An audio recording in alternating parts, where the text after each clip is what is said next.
Ja, mensen, ik nog een plek voor jullie. So, als jullie een probleem met jullie neighbor, zo honden wat bosluizen heeft. Als jouw honden gaat spelen met die neighbor, zo honden. En die neighbor zo bosluizen zampen bij jouw honden. En dan, die is de solution, hoe we moeten laten raken van die bosluizen. Die gebruik zijn kabedas, die is een poeier, is R150 op tijkelot nou. En ze kan het krijgen bij enige petstore in jouw area. Ze veranderen voor kabedas, dit is een poeier. Ze gebruiken glaf. Ze gooien het op je hond.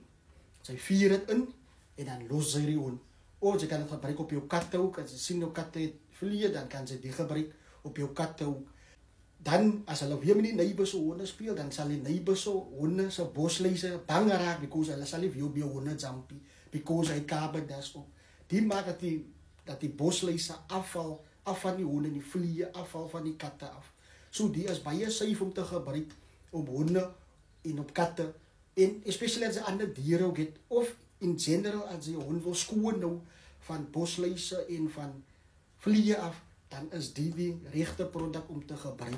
Kabedas, soos jy kan sien, daar is ook dit al gebruik, so ek sal die produk gebruik wat ek weet het weekie en vir julle kosje nie.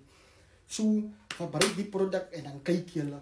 So, dan hoef jy nie om in lang lijne te staan, daar om die hond te gaan dippie, daar wat hulle klaar tone honde in klaar gedip het, en nou moet jy nog jou hond ook daar in dip.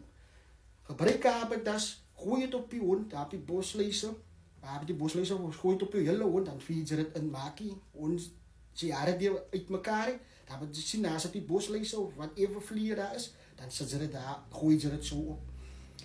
Maar die is een product wat jy in general kan gebruik, net elke keer gooi het op die hond, dan hoef jy nie, dan dan achterna, dan kan jy hond ook siaal vastzoek, dan hoef jy nie om daar by die hond te gaan dippie. So, is een goeie product, wat werk vir die honde, werk vir die katte, en is baie safe. So, as jy een probleem met bosluise of met vliee, in general, en jy wil jou hond skoon nou hou, en dan denk ek, die is die regte product om te gebruik, Kabedas. So, I Mr. James, peace and I'm out.